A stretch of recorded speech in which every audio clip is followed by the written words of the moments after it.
Hello ವೀಕ್ಷಕರಿಗೆ ಒಂದು ತಿಳಿಸೋದೇನೆಂದರೆ, ರೈತ ಬಾಂಧವರಿಗೆ ಹಾಗೂ ರೈತ ವೀಕ್ಷಕರು ಹಾಗೂ ಚಾನಲ್ ನೋಡ್ತಕ್ಕಂಥ ಎಲ್ಲ ವೀಕ್ಷಕರಿಗೂ ಒಂದು ಸಿಹಿ ಸುದ್ದಿ ಏನೆಂದರೆ, ರೈತ ಬಾಂಧವರಿಗೆ ಈಗ ಆಲ್ರೆಡಿ ನರೇಂದ್ರ ಮೋದಿಯವರು 17ನೇ ಕಂತು ಹಣ ಬಿಡುಗಡೆ ಮಾಡಿದ್ದಾರೆ. ಎಲ್ಲ ರೈತರ ಖಾತೆಗೂ ಕ್ರೆಡಿಟ್ ಆಗಿದೆ ಅಮೌಂಟು. ಈಗ 18ನೇ ಕಂತು ಯಾವಾಗ ಬೀಳುತ್ತೆ ಅಂತ ಕಾಯ್ತಾ ಇದ್ದಾರೆ ರೈತರು. 3 ತಿಂಗಳ ನಂತರ ಒಂದು ಕಂತು ಬಿಡುಗಡೆ ಮಾಡ್ತಾರೆ. 2,000 ರೂಪಾಯಿ ಅವರವರ ಅಕೌಂಟ್ಗೆ ಕ್ರೆಡಿಟ್ ಆಗುತ್ತೆ. ಯಾರು ರೈತರೆಲ್ಲ ಇದ್ದಾರಲ್ಲ ಅವರ ಅಕೌಂಟ್ಗೆ ಕ್ರೆಡಿಟ್ ಆಗುತ್ತೆ. ಈಗ 18ನೇ ಕಂತಿಂದು ಅಫಿಷಿಯಲ್ ವೆಬ್ಸೈಟ್ನಲ್ಲಿ ಒಂದು ಲಿಂಕ್ ಬಿಟ್ಟಿದ್ದಾರೆ.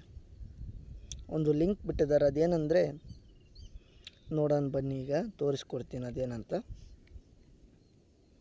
ಏನಂದರೆ ಈ KYC ಬಯೋಮೆಟ್ರಿಕ್ KYC ಮಾಡಿಸ್ಬೇಕು. ನಾವು ಹೋಗಿ ಎಲ್ಲಿ ಸೈಬರ್ ಸೆಂಟ್ರಲ್ಲಿ ಹೋಗಿ ನಾವು KYC ಮಾಡಿಸ್ಬೇಕು ರೈತರು. KYC ಮಾಡಿಸಿದ ನಂತರ ನಮ್ಮ ಖಾತೆಗಳಿಗೆ KYC ಕಂಪ್ಲೀಟ್ ಆದ ನಂತರ ನಮ್ಮ ಖಾತೆಗಳಿಗೆ ಬಿಡುಗಡೆ ಮಾಡ್ತಾರೆ.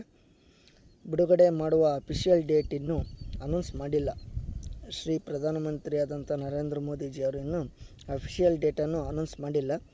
ಡೇಟ್ ಅನೌನ್ಸ್ ಆದ ನಂತರನೇ ನಿಮ್ಮ ಖಾತೆಗಳಿಗೆ 2,000 ಹಣ, ನಿಮ್ಮ ರೈತ ಬಾಂಧವರ ಖಾತೆಗಳಿಗೆ 2,000 ಹಣ ಕ್ರೆಡಿಟ್ ಆಗುತ್ತೆ ಅಂತ ಹೇಳ್ಬೋದು ಫ್ರೆಂಡ್ಸ್. ಇಲ್ಲಿಗೆ ನನ್ನ ಚಿಕ್ಕ ವಿಡಿಯೋನ ಮುಗಿಸ್ತಾ ಇದ್ದೀನಿ. ಲೈಕ್ ಮಾಡಿ, ಶೇರ್ ಮಾಡಿ, ಸಬ್ಸ್ಕ್ರೈಬ್ ಮಾಡಿ, ಫಾಲೋ ಮಾಡಿ ಫ್ರೆಂಡ್ಸ್.